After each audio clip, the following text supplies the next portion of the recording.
Hello, everybody. My name is Caitlin Denton. I'm a CNN tutor, and today we're going to talk about fixing our study habits. Um, so first off, some memory tips. We're going to talk about some memory enhancing strategies that'll hopefully make memorizing things a little bit easier for us. For example, our first memory enhancing strategy is chunking. This is the process of organizing information into manageable chunks. We find commonalities in the new information to sort it into smaller, easier things to remember, the chunks. For example, if you're studying vocabulary, you can sort the words into similar concepts or how you pronounce the words, just sorting it into chunks so that way you can memorize all the vocabulary easier. Our second memory enhancing strategy is elaborative rehearsal. This is when you connect new information to information you already have stored inside your brain. For example, taking this new information and putting it into your own words, that's connecting it to things you already know. That'll help you memorize it a little bit better. Our last memory enhancing strategy for today is mnemonic devices. These are memory aids that will help us recall information. They are especially helpful when a large amount of information is thrown at you, like steps, stages, cycles, all that stuff. There's a lot of ways to use mnemonic devices. For example, when you're trying to remember someone's name, say we're trying to remember someone named Peggy. If you visualize Peggy with a peg leg, you're more likely to memorize her name as Peggy. You see that visual in your head. You're using that memory aid to help you recall her name. Now we're going to talk about things to avoid while studying. Our first thing is electronics. They harm your eyes. They're distracting you from actually getting the studying done. Pick up your phone to watch one TikTok and then you're scrolling for hours and it's hard to pull away and finish your study. All-nighters, you're staying up all night to cram for a test. You're stressing yourself out and you're wearing yourself down. And at this point, your brain is too tired to actually be comprehending or learning the information.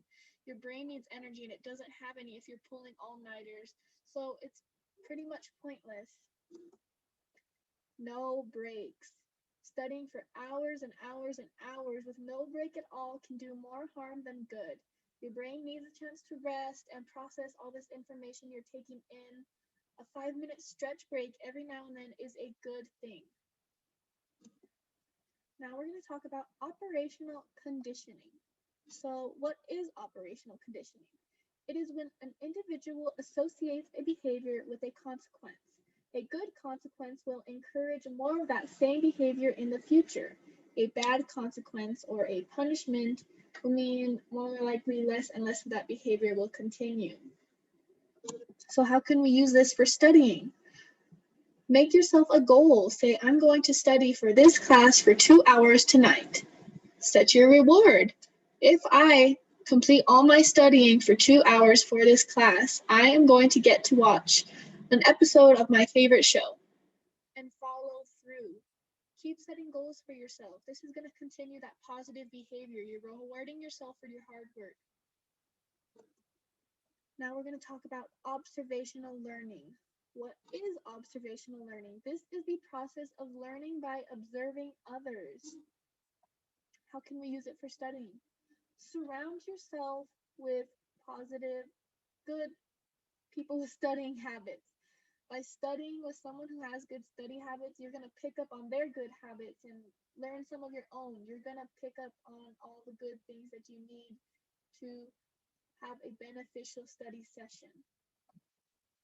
Now I'm going to play a video of an example of a child who is learning through observational learning.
pause it right there so we can move on. But as you can see, that little boy observed his dad putting the ball into the hoop and he learned how to do that himself.